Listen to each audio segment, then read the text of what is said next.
우리나라에 방송이 들어온 지 참 오랜 세월이 됐는데, 라디오가 됐든 텔레비전이 되었든 가장 감동적인 방송 어떤 거라고 생각하시나요? 아마도 1983년도에 생방송으로 진행된 이산가족 찾기, 그 방송이 아니겠는가 하는 생각을 해요. 그래서 사실은 시작은 1983년도에 KBS에서 6.25 기념 프로그램으로 2시간짜리를 구상한 거예요. 그래서 1950년 6.25가 나면서 흩어져 있는 사람들 한국에 있을 것이다. 그 사람을 만나게 해주자 하는 구상을 가지고 그걸 시작을 했습니다. 2시간을. 근데 웬일이에요? 방송을 시작을 했는데 사람들이 막 만나게 되고 찾게 되고 막 감격 역사가 일어나는 거예요. 그리고 전쟁뿐만 아니라 전쟁이 아닌 가운데 이겨진 사람들이 있었는데 부모와 자녀들이 만나게 되었고 형제들이 만나게 되었고 그리고 친족들이 만나는 일이 있어지는데 그 방송을 끌 수가 없었던 겁니다. 그래서 2시간 프로그램을 계획했는데 무려 정규 방송 다 같이 하고 138일 동안 그것을 진행을 했습니다. 역사상 최고예요. 그리고 긴 것이 아니라 시청률도 세계적으로 78%의 시청률을 가져왔고, 그리고 만나는 사람들 막 뻥뻥 울고 막 나비를 피웠잖아요. 그리고 그것과 직접 연결이 안 되는 사람들도 보면서도 내가 만나는 것처럼 막 즐겁고 기쁨에 감격에 눈물을 흘렸던 좋은 방송 역사라고 생각을 합니다. 네, 그때의 교회 안에서 예배를 드리면서 많은 목회자들이 본문이 창세기 45장과 46장이 본문화되었어요. 그 뭔가 하면 요셉과 형들이 만나는 거예요. 그리고 요셉과 그 아버지의 만남입니다. 특별히 형들은 바라보는 걸 알았잖아요. 그러면서도 항상 마음에 죄책감을 가지면서 어떻게 됐을까 하는 생각을 가졌는데 요셉을 만나는 일이 있었던 거예요. 그리고 아버지 야곱 같은 경우에는 아들이 완전히 죽은 것으로 생각했거든요. 근데 살았다는 얘기 듣고 그를 만납니다. 둘이 그를 만나면서 야곱이 그런 얘기를 하지요. 내가 네 얼굴을 오늘 보았는데 나는 잊어도 이제는 죽어도 영원히 없다. 아주 진심에 드러난 얘기를 합니다. 아니 내가 살아있다니, 내가 해군 나라의 총리로 있다니, 이게 내가 꿈을 꾸냐 생시를 갖는 거냐, 그 감격적인 눈물을 흘립니다. 오늘 본문의 말씀은 딱 그거는 아니에요. 그렇게 되고 나서 이제 요셉이 아버지 야곱을 만난 후에 자기가 속이고 있는 바로 왕을 뵙게 하는 거예요. 그래서 그를 만나게 됩니다. 근데 그를 만나면서 바로가 야곱을 만나면서 제일 첫 번째 하는 말이 당신의 연세가 어떻게 됐습니까? 라고 질문을 합니다. 자, 몇 년이 있었겠지요. 그러나 초면에 어쨌든 간에 나이를 묻는다는 것은 동서극음을 막론하고 신뢰가 되는 겁니다. 그러나 그 당시에 초면에 높은 위치에 있는 사람이 아랫사람의 나이를 묻는다는 것은 나와 너는 사적인 관계를 맺으면서 더 친근감을 갖게 사귀려고 한다, 그런 의미가 숨겨 있다고 합니다. 그래서 아주 친근감 있게 깊은 사귐을 가집시다 해서 나이를 묻는 거거든요. 자, 그래가지고 내 나이가 130이 되었습니다. 그리고 우리도 마찬가지죠. 나이를 물어가지고 시대가 되지만 나이가 같으면 동갑 나이네요. 그리고 동지감은 확 같잖아요. 갑장이라는 말을 써요. 갑장이 됐네요. 이렇게 되고, 그리고 나이가 많으면 형님이라고 부를게요. 그리고 여자들이 더 많이 그러더라고요. 여자들은 언니네, 언니야, 언니 하면서 아주 가까워지는 것을 봐요. 이런 관계를 하는 것이고요. 그리고 그뿐만 아니라 이 나이를 묻는다고 하는 것을 주석해 보니까는 이게 장수하십시오라고 하는 그 의미가 그 안에 포함되어 있다고 합니다. 연세 드신 분들에게 연세를 묻는다고 하는 것은 앞으로 무병장수하십시오, 만세수하십시오, 그런 얘기가 포함이 되어 있다는 거예요. 자, 그런데 이제 바로가 야곱을 만난 후에서 나이를 물어보니까는 그 얘기를 하지요. 내 나이가 지금 130세를 살았습니다. 나이 많이 사는 거지요. 그래서 두 가지를 얘기하는데, 내 인생은 참 험한 길을 걸었고 나는 나그네 인생을 살아봤습니다. 어떻게 인생을 이렇게 정의하는지 몰라요.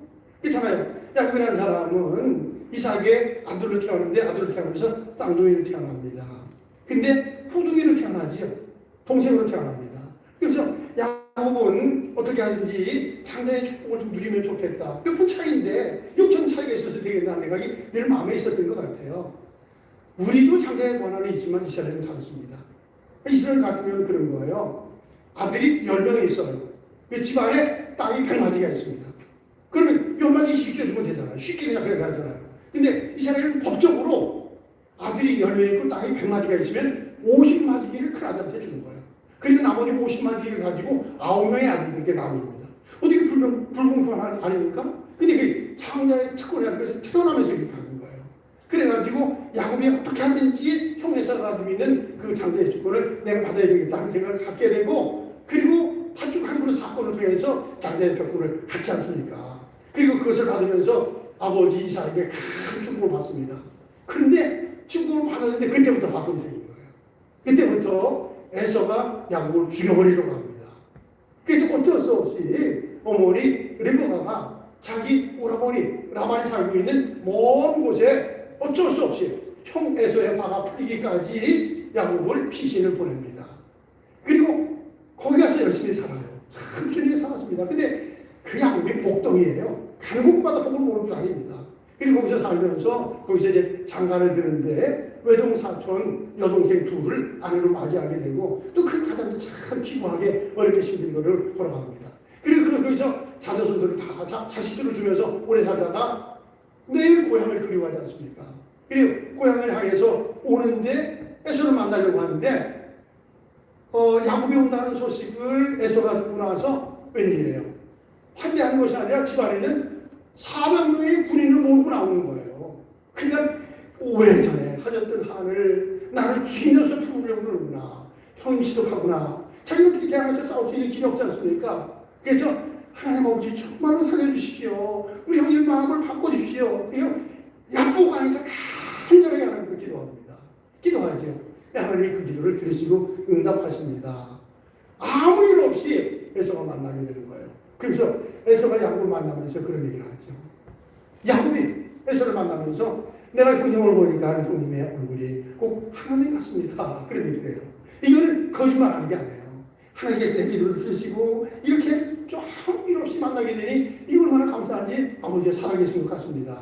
그러면서 뛰는 소막한 세월들이 이렇게 받아가고, 그리고 나서 자기가 사랑했던 요셉을 중조하면서 지금 20년 동안 살아봅니다.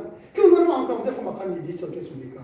그래서 자기는 나그네 길을 걸어갔다고 하잖아요.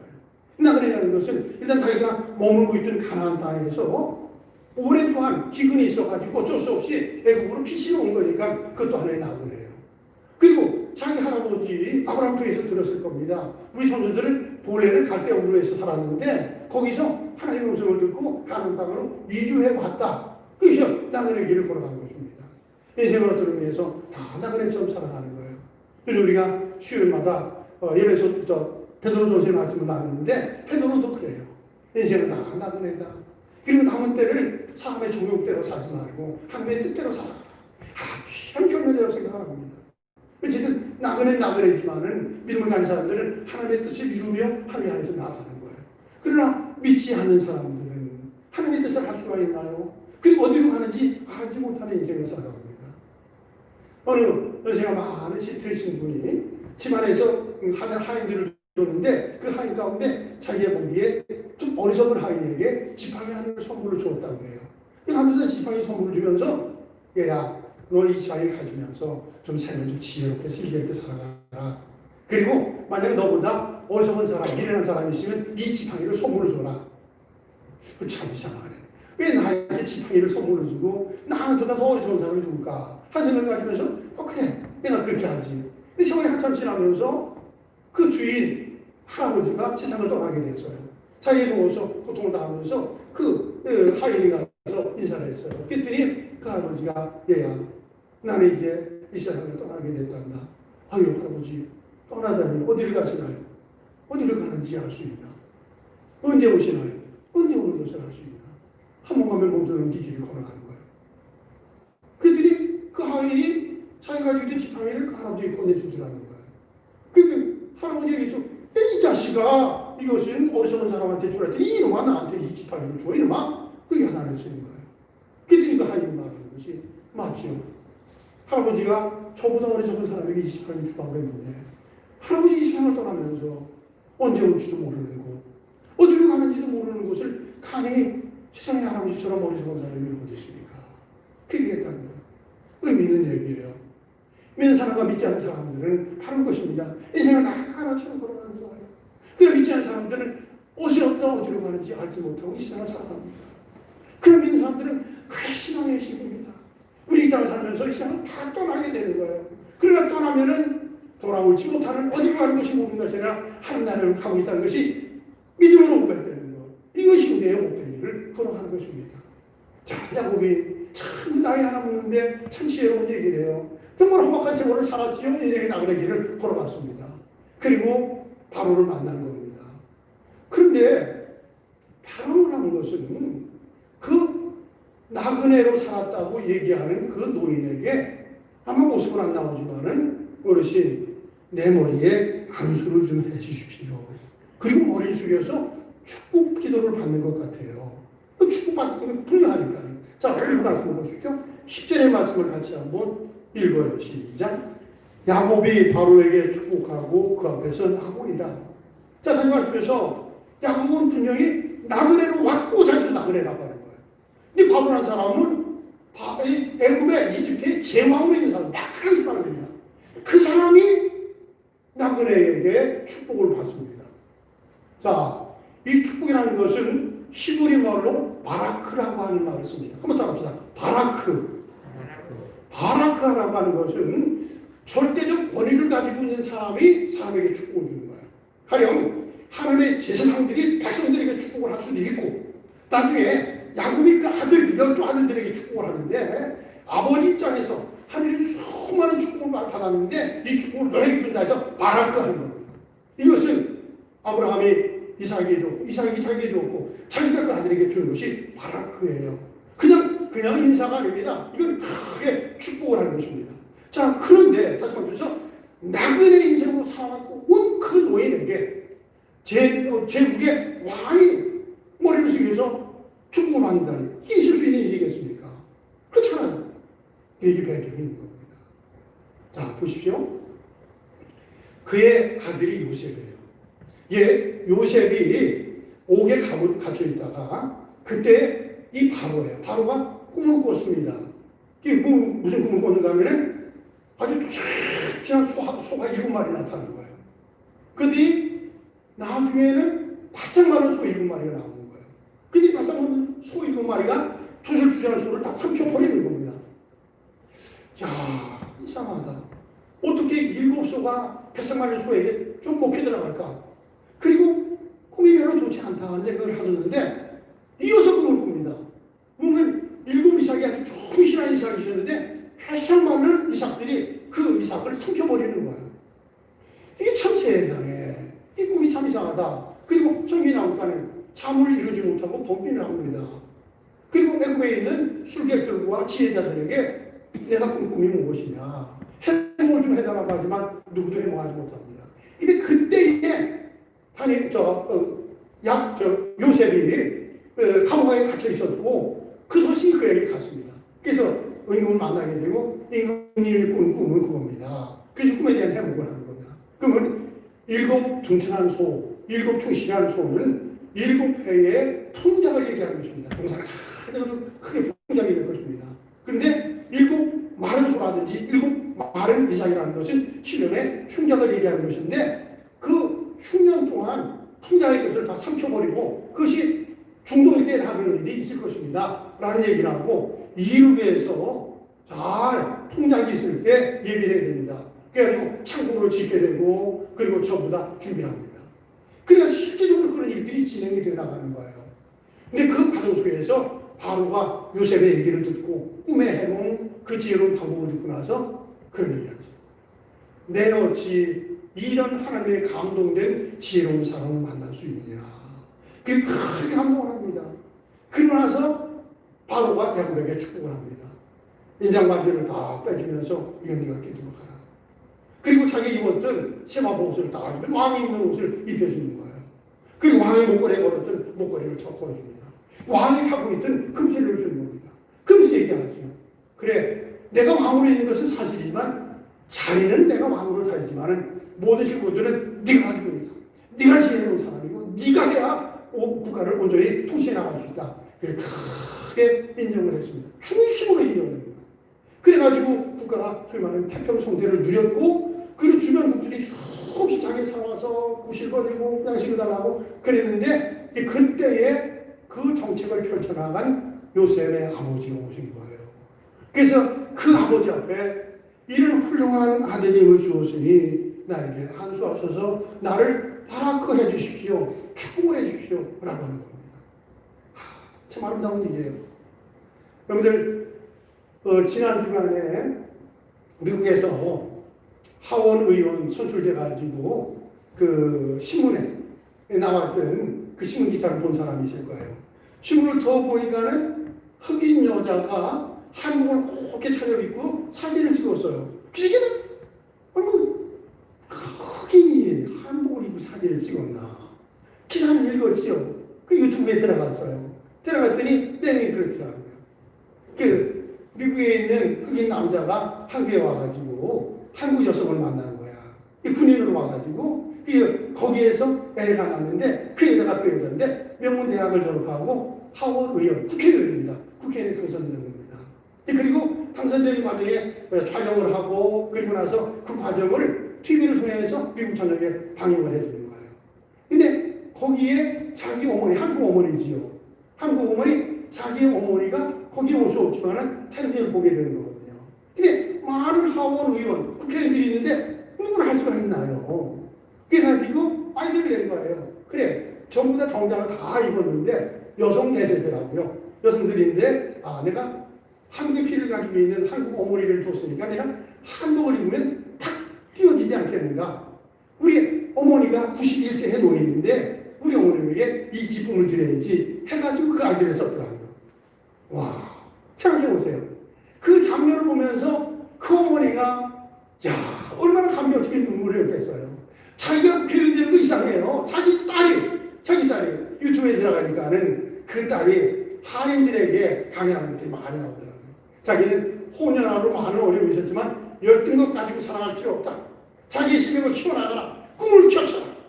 그러면서 막 연설하는데 와 대단하더라고요. 근데 어렵고 힘든 일이 있었지만 어쨌든 국회의원까지 되었고 그리고 그 딸이 국회의원 돼가지고 한국을 착 차려입고 사진 찍는 걸 보면서 얼마나 좋겠어요. 다시 말하면 자기보다도 자기의 딸이 되는 것이 더 좋은 거죠. 효도하는 건 짝이 없어요. 내가 잘 되면 효도하는 것입니다. 내가 건강하고 내 믿음을 잘 지키면은 뭐 그게 효도지 딴 게 어디 있겠어요. 이 얘기는 종종하지만은 지금 모처럼 돌아가신 지 오래됐어요. 저는 돌아가신 대통령 그 흉내낸다고 매일 전화 우리 어머니 지웠을 거예요. 매일 전화를 했어요. 전화하는 게 3가지밖에 없어요. 어머니 건강하십니까? 평안하십니까? 애들 잘 있나요? 많이 있으니까.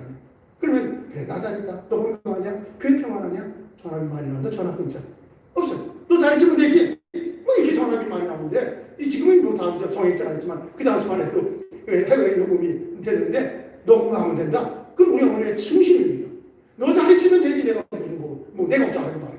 그리고 전화를 끊고 냈습니다. 다시 말씀드려서 딴 게 효도가 있나요? 내가 건강하게 내가 열심히 적구서 살아가면 그게 효도가 되어지는 것입니다. 다시 말씀드리면 이 요셉이라는 사람이 이렇게 믿음을 가지고 살아간 거예요. 그래가지고 끝내는 총리가 되게 되고 총리가 된 것 때문에 바로를 만나게 되는 그래서 바로가 자기의 안수하며 바라크 받는 일이 있습니다. 참 아름답고 귀한 일이 아닐 수가 없습니다. 이게 참 유사한 일이 있어요. 우리의 설교의 제목이 왕을 축복하는 나그네라고 했습니다. 자, 그런데 전에 이와 유사한 설교를 한번 했던 적이 있습니다. 그 설교가 뭔가면 왕의 절을 받는 포로라고 하는 제목을 가지고 설교했던 적이 있었어요. 왕의 절을 받는 포로. 아시겠죠? 다니엘입니다. 다니엘이 느부갓네살 왕의 절을 받습니다. 지금 그걸 베낀 건 아니에요. 분명히 아닙니다. 근데 느부갓네살이 꿈꾸고 범인하다가 그 꿈의 행복을 다 다니엘이 하지 않습니까? 그리고 그때 똑같이 어찌라는 단어가 또 어쩌나 찾아보십시오. 내 어찌 이리 하나님의 신에 감동된 사람을 만나겠느냐. 제가 유튜브 안에서 그래서 하나님의 신에 감동된 사람, 하나님의 영에 감동된 사람, 그것이 제 주자가 되었는데 이 두 사건입니다. 그래서 거기에 때 절을 합니다. 이 절하는 것은 축복한다는 것은 뭐라고 그랬죠? 바라크 한다는 얘기예요. 신적인 권위를 가지고 크게 축복하는 걸 바라고 하는 것이고, 그리고 그냥 절하는 것이 아니라 신 앞에 절하는 자세를 가지고 절하는 것을 세기드라고 합니다. 이 단어를 잊어버릴 수가 없어요. 세기드나 바라크나 얼마나 좋은 것입니까? 막한 권위를 가지고 안수하는 것, 그리고 탁월한 지혜를 가지고 절을 받는, 세기도 받는 그 모습, 그것이 다 그런 나온 걸 합니다. 똑같은 맥입니다. 다니엘도 똑같이 사드락과 메삭과 아벳느고와 같이 왕의 진리를 거부하면서 깨끗하게 살아왔고, 그리고 다니엘도 두말할 것 없이요, 그 감옥 안에 갇히기 전에 유혹이 있고 쓰러질 일이 있는데 그게 남했잖아요.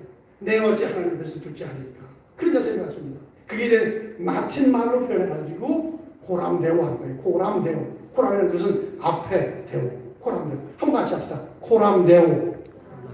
이 신념을 가지고 사는 똑같은 맥의 사람입니다. 어떻게 이 자유로 깨끗하게 믿음으로 살아니까 탁월한 지혜를 갖고 그 지혜를 가지고로 말미암아 바라크하기도 하고 세기도 하는 일이 있습니다.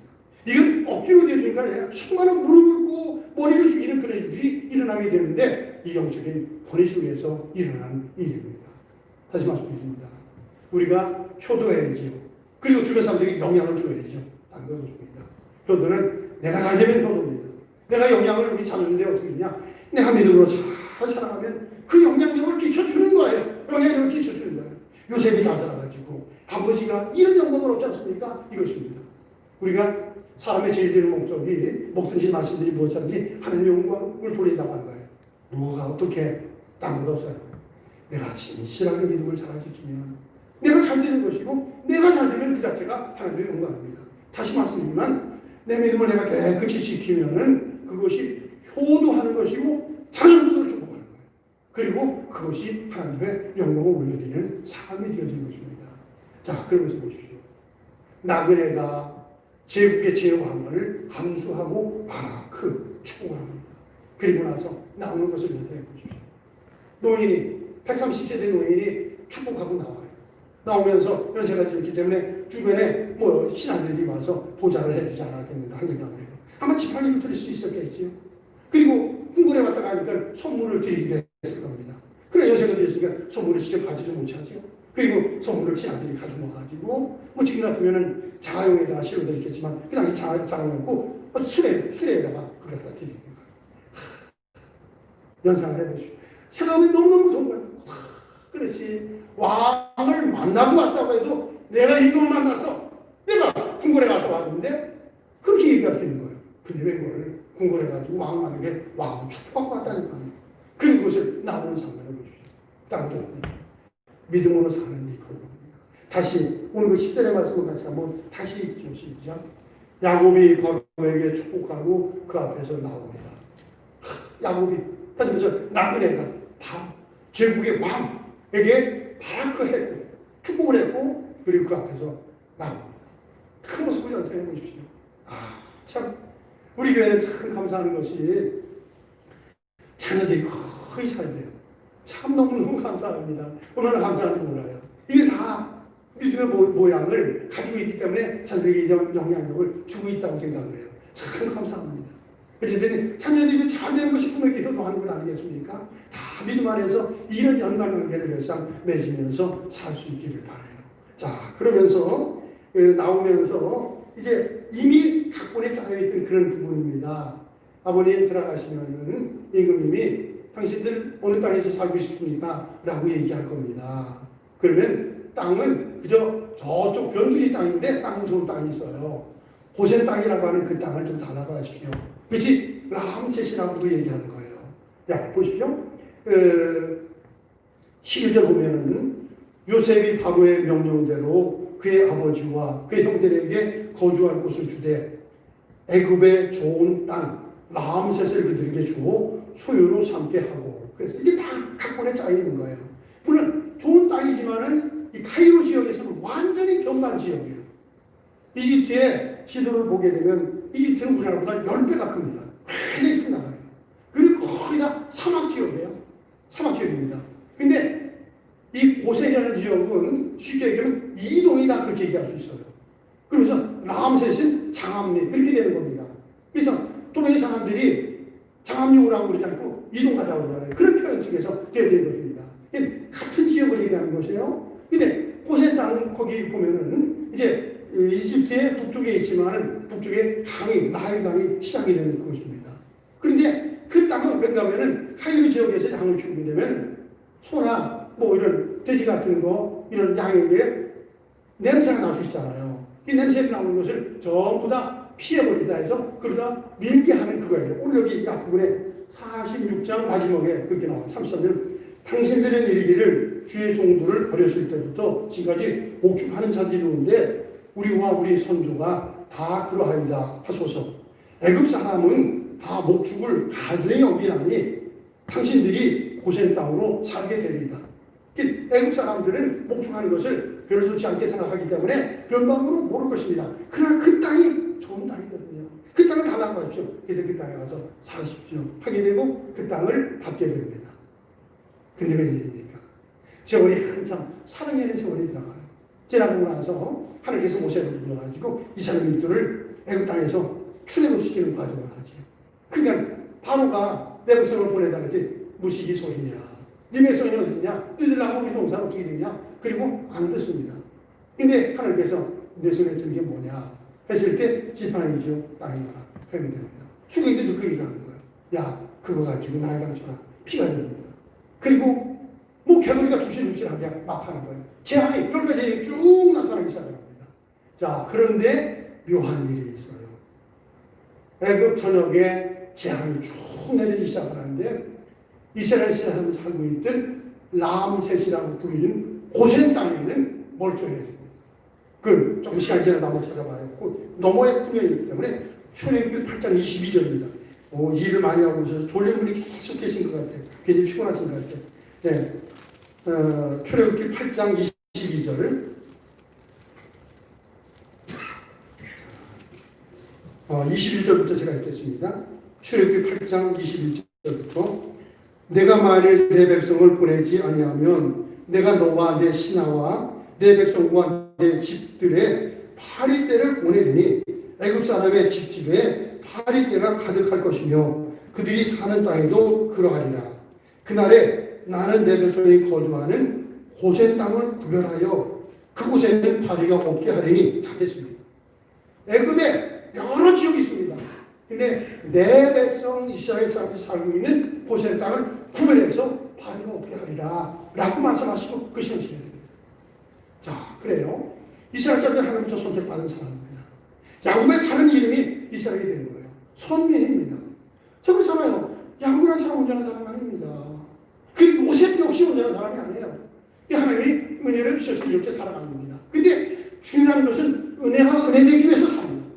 늘상 하나님의 은혜를 사모하면서 깨끗하게 살아가는 그런 자세가 있었고 그래서 영광으로 사이드를 밀려버린 거예요. 근데 거기에 하나님의 특별한 보호가 있습니다. 우리도 마찬가지예요. 우리가 우리를 살피면 참 좀 한 건 많이 있습니다. 그럼에도 우리 하나님께서 우리를 선택해 주십니다. 그래서 우리를 보호하시고 지킵니다. 중요한 것은 그렇습니다. 우리가 어떻게 하든지 신앙으로 살겠다는 그런 자세예요. 매일 죄짓고 회개한다. 그건 좀 그런 얘기지만은 그러나 어쨌든 믿음으로 살겠다, 은혜로 살겠다는 그런 마음을 의사 가지고 살아가는 걸 그게 중심입니다. 그렇게 살면 깨끗한 삶을 살게 되고 그거를 축복의 삶을 살아갑니다. 거듭 말씀에서 고센 땅에 있는 이스라엘민들을 특별한 보호가 있습니다. 이거는 예수님이 다시 오실 때도 그런 일들이 똑같이 일어납니다. 예수님이 언젠가 다시 오게 되면 그때는 심판 불어오십니다. 그런데 심판은 애굽의 단 지역에 있는 사람이 심판하는 거예요. 오히려 고센에 있는 사람은 하나님의 특별한 보호가 있는 것입니다. 이건 예수 그리스도 안에 있으면은 보호받는 것이고 구원받는 놀라운 역사가 일어난다는 사실입니다. 참 드라마틱한 사건들의 이야기입니다. 주님이 우리를 선택해 줬다는 게 얼마나 감사한지 이루 말할 수 없고 거듭 말씀에 중요한 것은 내가 신앙으로 살리라, 내가 믿음으로 살리라, 그 중심을 항상 가지고 살아가는 것입니다. 그러면 이 중심이 하나님 앞에 인정받게 되면 거기서 풀려나가는 역사가 일어납니다. 자, 오늘 시브리어 두 가지를 했는데 바라크, 세기들 같이 한번 합시다. 바라크, 세기들. 오늘은 바라크를 잘 기억해요. 이건 바레크라고 하는 표기도 할 수 있습니다. 바라크라는 것은 크게 축복을 했다는 거예요. 근데 그냥 축복이 아니에요. 하나님의 권위를 가지고 하나님의 힘을 가지고 크게 축복을 하는 것입니다. 근데 이것이 자식부터 시작을 해서 삶이 뒷받침되는 것입니다. 배경이 되는 것입니다. 이래서 역사가 일어납니다. 우리 작은 친구들이 항상 신앙으로 살려고 애쓰는 것 뭐 얼마나 감사한지 알 수 없습니다. 항상 믿음으로 살아가서 요셉과 같이 야곱 같은 이런 신앙을 가지고 사람들에게 선한 영향력을 크게 끼치며 사는 그런 은혜와 축복이 우리 자녀 모든 식구들에게 넘쳐나기를 축원합니다. 기도하죠.